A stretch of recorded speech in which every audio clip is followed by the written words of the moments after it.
हाँ जी, आप क्या प्रॉब्लम के लिए आए थे इनकी? इसकी बुक की प्रॉब्लम के लिए आए थे और इसकी white cough and spot cold की प्रॉब्लम भी हमेशा है। रहती है इसीलिए। ठीक है, तो जब से यहाँ से दवाई गई उसके बाद कैसा रहा इनका? काफ़ी इम्प्रूवमेंट रहा है उससे, तो अब तो हम बेटर फील कर रहे हैं।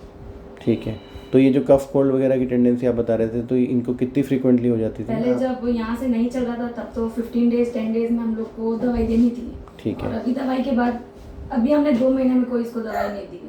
सर्दी जुकाम के लिए कोई भी दवाई नहीं दी। तो आपको लग रहा है कि होम्योपैथी दवाइयाँ काम करती हैं? बिल्कुल काम करती है। चलिए, थैंक यू सो मच। बिल्कुल।